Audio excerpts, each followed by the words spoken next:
Après le score historique du Rassemblement national aux élections européennes et l'annonce de la dissolution de l'Assemblée nationale par Emmanuel Macron, le Rassemblement national espère débarquer au gouvernement en remportant donc ces élections législatives.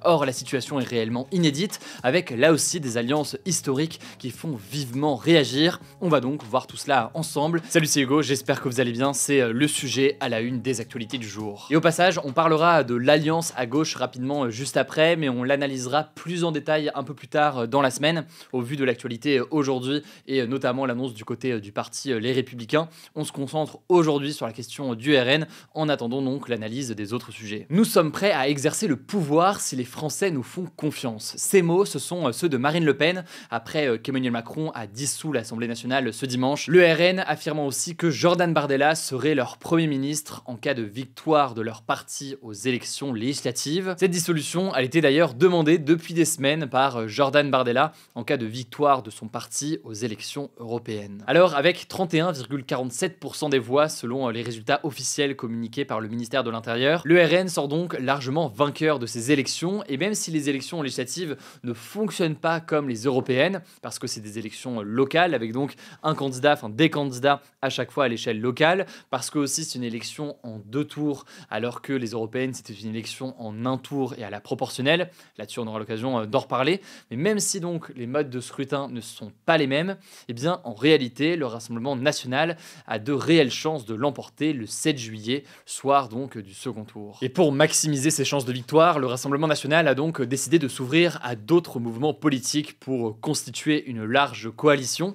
Mais alors quel parti politique pourrait s'allier au RN? Eh bien d'abord, il y a d'autres alliances à l'extrême droite. Marion Maréchal, qui est la tête de liste du parti Reconquête d'Éric Zemmour aux européennes, s'est entretenue ce lundi au siège du RN avec sa tante, Marine Le Pen, et avec Jordan Bardella, en vue d'une potentielle alliance pour les élections législatives. Mais attention là-dessus, l'information nous parvient littéralement au moment où on enregistre. Marion Maréchal affirme que le Rassemblement national refuse le principe d'un accord avec Reconquête. On verra ce qu'il en est donc dans les prochaines heures, mais a priori, il n'y aura pas d'accord entre les deux partis. Mais la déclaration qui a fait le plus parler ce mardi, c'est la déclaration du président du parti Les Républicains.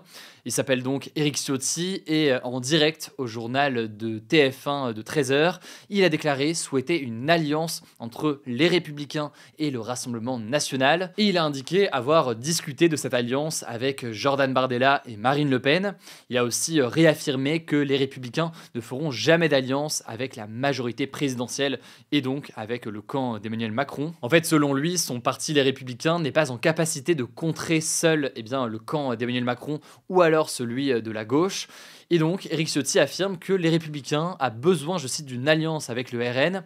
Il précise tout de même, en tout cas quand on lui pose la question au JT de TF1, qu'il s'agit d'une ligne personnelle. Autrement dit donc, elle n'engage pas pour l'instant en tout cas l'intégralité de son parti, mais Éric Ciotti encourage les députés Les Républicains à le rejoindre dans cette démarche. Et concrètement ici, quand on parle d'alliance entre des partis, l'idée c'est quoi pour ces partis-là? C'est l'idée qu'ils se mettent ensemble pour présenter un seul candidat dans chaque circonscription, donc dans chaque territoire où on va voter comme ça pour un nouveau ou une nouvelle députée. Et ça ne veut pas forcément dire que il y aura une bannière Rassemblement national uniquement sur tous ces différents candidats. En tout cas, l'hypothèse qui a avancée par pas mal de journalistes politiques, c'est qu'en fait, en cas d'alliance finalisée, il y ait une nouvelle bannière commune en quelque sorte qui soit créée, avec ensuite les logos des Républicains et les logos du Rassemblement national. Alors, quelles ont été les réactions? Marine Le Pen a salué, je cite, un choix courageux selon elle et son sens des responsabilités, mais cette décision, en réalité, elle a été très vivement critiquée au sein de son propre parti. Par exemple, pour Olivier Marleix, qui est le chef des députés Les Républicains, Éric Ciotti, je cite, doit quitter la présidence des Républicains. Gérard Larcher, le président du Sénat, a lui aussi demandé sa démission. On peut aussi parler de Laurent Wauquiez. De son côté, Valérie Pécresse, l'ancienne candidate des Républicains à la présidentielle et actuelle présidente de la région Île-de-France, elle a appelé sur X les Républicains à dénoncer immédiatement l'accord proposé par Ciotti avec le RN. Et globalement, dans les propos de nombreux élus du parti Les Républicains, de nombreux élus mettent en avant l'héritage l'héritage de De Gaulle au sein de ce parti. Et de nombreux élus aussi estiment qu'il est impossible et qu'il n'est pas juste de s'allier avec l'extrême droite. Alors vous l'imaginez, du côté du camp d'Emmanuel Macron, là aussi cette déclaration d'Éric Ciotti a été vivement critiquée, surtout qu'une partie du camp d'Emmanuel Macron espérait ou espère encore récupérer certains élus ou certains soutiens venant du parti Les Républicains. Le ministre de la Justice, Éric Dupond-Moretti, affirme par exemple que Ciotti, je cite, se vautre dans le déshonneur pour sauver sa tête, tandis que Gérald Darmanin estime, je cite, qu'il enfonce dans le déshonneur la famille gaulliste en embrassant Marine Le Pen. Darmanin accuse même Éric Ciotti, je cite, de signer les accords de Munich, en référence à l'accord signé en 1938 entre les nazis et notamment la France. Ça c'est donc pour les discussions actuellement autour du Rassemblement national, sachant qu'on aura évidemment plus d'informations dans les prochaines heures et les prochains jours, et on vous tiendra au courant, notamment sur Instagram, vous le savez.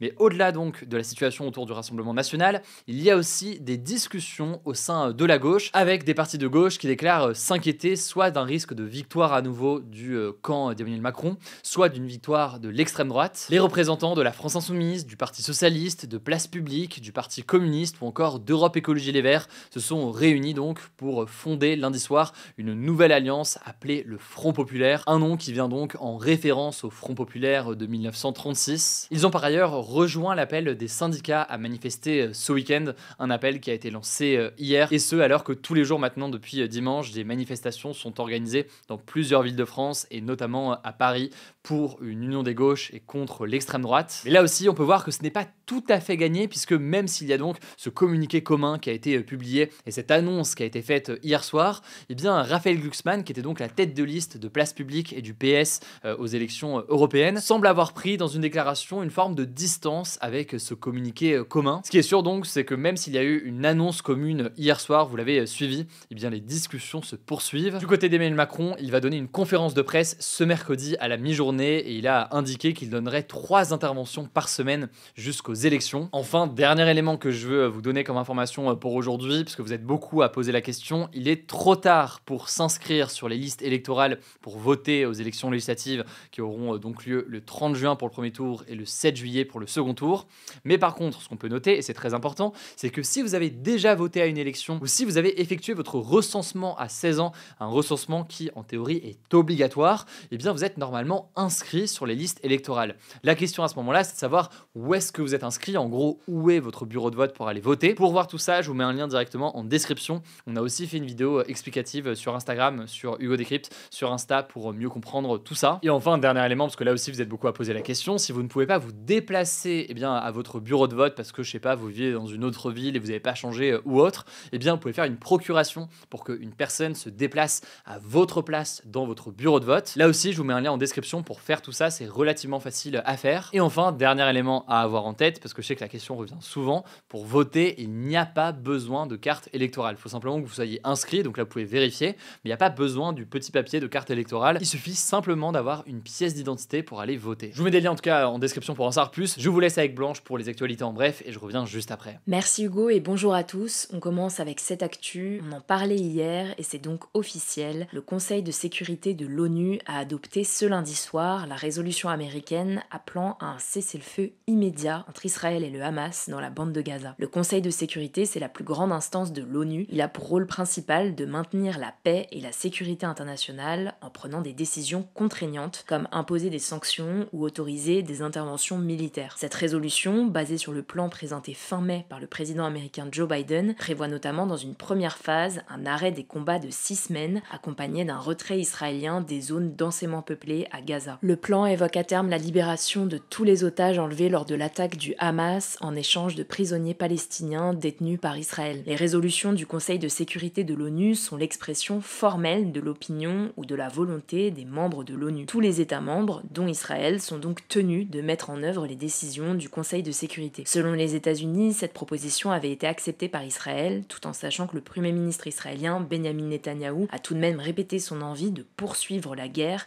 jusqu'à la destruction du Hamas. De son côté, le Hamas et l'autorité palestinienne ont tous les deux réagi en saluant l'adoption de cette résolution. Parallèlement à ça, une conférence internationale s'est tenue ce mardi en Jordanie pour récolter des fonds pour l'aide humanitaire de la population de Gaza. Une grande partie de la bande de Gaza a été réduite en ruines et une grande majorité de ses 2,4 millions d'habitants ont été déplacés par les combats. L'ONU avertit depuis depuis plusieurs mois que la famine menace les Gazaouis. Deuxième actu, le ministère russe de la Défense a annoncé ce mardi sur le réseau social Telegram le début, je cite, de la deuxième phase des exercices nucléaires près de l'Ukraine. Ils avaient été ordonnés par le président russe Vladimir Poutine début mai afin de répondre aux propos de dirigeants occidentaux, dont le président français Emmanuel Macron, concernant le possible envoi en Ukraine de soldats de l'OTAN, cette alliance militaire de pays occidentaux menée par les États-Unis. Alors ces exercices ont pour but d'entraîner l'armée russe à l'utilisation d'armes nucléaires tactiques. Ces armes dites tactiques sont des technologies de faible portée. Elles sont destinées à détruire des cibles sur le champ de bataille et peuvent être tirées à partir de véhicules, de pièces d'artillerie ou de navires. On suivra ça. Troisième actu en France, le ministre de l'économie Bruno Le Maire a promis ce mardi matin sur BFM TV et RMC de faire baisser de 10 à 15% la facture d'électricité de tous les Français en février 2025. Selon lui, cette mesure sera réalisable grâce notamment à la production nucléaire en France, une énergie de plus en plus développée dans le pays, mais aussi au développement des énergies renouvelables, donc le solaire ou l'éolien par exemple. Cette annonce, elle intervient au lendemain de l'annonce de l'augmentation de près de 12% de la facture de gaz à compter du mois de juillet, en conséquence de la hausse du tarif de l'acheminement du gaz. Depuis le début de l'année 2024, le tarif de l'électricité a augmenté de près de 10% en France. Quatrième actu, toujours en France, l'humoriste et chroniqueur de France Inter, Guillaume Meurice, a été licencié par la direction de Radio France pour faute grave. C'est ce qu'il a annoncé ce mardi à l'AFP. De son côté, la présidente de Radio France, Sybille Veil, a expliqué avoir pris cette décision pour déloyauté répétée à l'égard de l'entreprise. On en parlait le mois dernier, Guillaume Meurice avait été mis à pied début mai par la direction de Radio France après avoir réitéré sa blague qui avait suscité la polémique sur le premier ministre israélien Benjamin Netanyahou. Il l'avait comparé, je cite, à une sorte de nazi mais sans prépuce, ce qui lui avait valu des accusations d'antisémitisme et une plainte classée sans suite récemment. Alors Guillaume Meurice a réagi à ce licenciement en publiant un message sur X félicitant ironiquement plusieurs personnalités de l'extrême droite pour ce licenciement, comme Éric Zemmour et Marine Le Pen. Cinquième actu, l'entreprise pharmaceutique américaine Moderna a annoncé ce lundi que son vaccin combiné contre la grippe et le Covid-19 affichait de bons résultats chez les adultes de 50 ans et plus. Testé sur des milliers de personnes, le vaccin a, je cite, déclenché une réponse immunitaire plus élevée que les vaccins déjà autorisés auxquels il a été comparé selon Moderna. Le but de ce vaccin, c'est d'augmenter les taux de vaccination dans la population visée selon les chercheurs. Désormais, Moderna espère pouvoir demander cette année l'autorisation de mise sur le marché de son vaccin combiné au vu des bons résultats. Sixième actu, l'entreprise américaine Apple a présenté lors de sa grande conférence annuelle ce lundi soir Apple Intelligence, un nouveau système d'intelligence artificielle développé en partenariat avec OpenAI. Cette IA vise à simplifier les interactions avec les appareils Apple, donc les iPhones, les Mac ou encore les iPads, tout en permettant de préserver sa vie privée selon l'entreprise. Concrètement, Apple Intelligence pourra gérer les notifications, écrire automatiquement des messages ou encore résumer des textes dans les emails. L'IA pourra également référencer une application pour exécuter une action, comme demander à lire un podcast qu'on nous a envoyé par exemple. Cette IA va aussi être intégrée à l'assistant vocal Siri. Il sera désormais possible d'échanger par écrit avec lui, alors que jusqu'ici on pouvait seulement interagir par la voix. Avec cette mise à jour, Siri sera aussi capable d'interagir avec les applications, pourra par exemple lancer une recherche dans les photos grâce à une consigne donnée à l'oral. Autre exemple, si vous recevez une adresse postale, vous pourrez demander à Siri « Enregistre-moi cette adresse » et l'assistant comprendra. Pour en savoir plus sur ces annonces, je vous mets des liens en description. On termine avec cette actu, la phase d'admission complémentaire de la plateforme post-bac Parcoursup a ouvert ce mardi à 14h. Elle permet aux candidats de formuler jusqu'à 10 nouveaux vœux dans les formations qui disposent encore de place. Ça concerne donc les candidats qui n'ont pas reçu de proposition d'admission, mais aussi ceux dont les vœux sont en liste d'attente,